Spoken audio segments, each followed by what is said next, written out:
السلام علیکم۔ امام احمد بن حنبل رحمۃ اللہ علیہ کے زمانے میں ایک عورت امام صاحب سے مسئلے کا حل پوچھنے کے لیے آئی۔ باپردہ عورت تھی۔ اس نے پردے میں سے امام صاحب سے سوال کیا کہ میں ایک بیوہ عورت ہوں اور میرے گھر خرچ کے لیے کوئی کمانے والا نہیں ہے، اس لیے میں روح میں سے دھاگا بناتی ہوں، اس دھاگے کو بازار میں فروخت کرتی ہوں اور اس سے جو آمدنی ہوتی ہے اس سے میرا خرچ چلتا ہے۔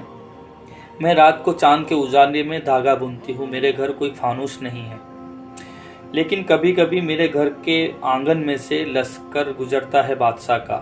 وہ لشکر بہت لمبا ہوتا ہے، 3-4 میل تک لمبا ہوتا ہے۔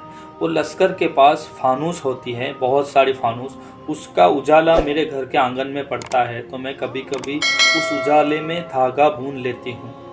تو کیا یہ اجالا میرے لیے حرام ہے یا حلال ہے؟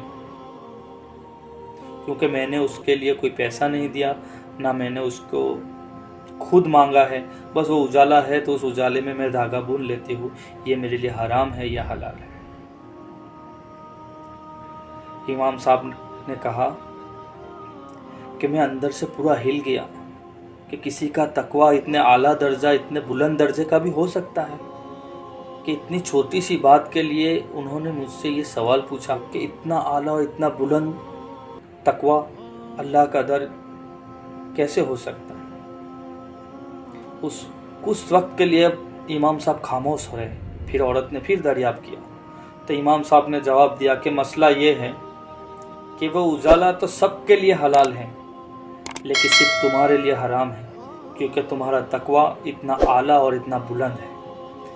اور آج ہم سوچے کہ ہمارا کیا حال ہے، کاروبار میں ہم جھوٹ بولتے ہیں، 5 روپے کے لیے اپنے ایمان کا سودا کرتے ہیں۔ مثلاً کوئی آدمی آیا، اس نے آپ کے پاس سے 95 روپیز کی کوئی چیز لی، اس نے 100 روپے دیے اور آپ وہ پیسہ واپس لینا بھول گئے اور آپ بولے چھوڑو یار، بھول گیا، جانے دو، یعنی 5 روپے کے لیے آپ کی نیت خراب ہو گئی، یعنی آپ کا ایمان صرف 5 روپے کا ہے، کیونکہ آپ نے صرف 5 روپے کے لیے اپنے ایمان کا سودا کر لیا۔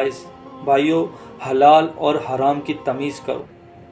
حرام بہت بری چیز ہے۔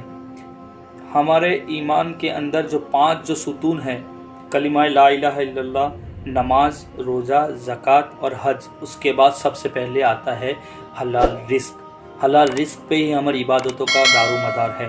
حلال رزق نہیں کھاؤ گے تو ہماری عبادتیں بھی قبول نہیں ہوگی۔ اس لیے حلال اور حرام میں تمیز کرنا سیکھے۔ کچھ لوگ بولتے ہیں 2 روپے، 5 روپے، 10 روپے، کیا بڑا مسئلہ ہے؟ مسئلہ ہے حرام چیز کا 1 روپیہ اگر تمہارے لاکھ روپے کے اندر آ گیا تو پورے حرام ہو جائے گی۔ حرام اور حلال کی مثال ایسی ہے کہ 1 گلاس پانی کا لیجئے، اس کے اندر 1 بوند پیشاب کی ڈال دیجئے، کیا آپ وہ پانی پئیں گے؟ ظاہر ہے کوئی نہیں پئیں گا۔ بس اسی طرح سے آپ کے حلال مال کے اندر 1 روپیہ بھی حرام کا نہیں آنا چاہیے، اور تقویٰ اختیار کرے، اللہ سے ڈرے۔ السلام علیکم۔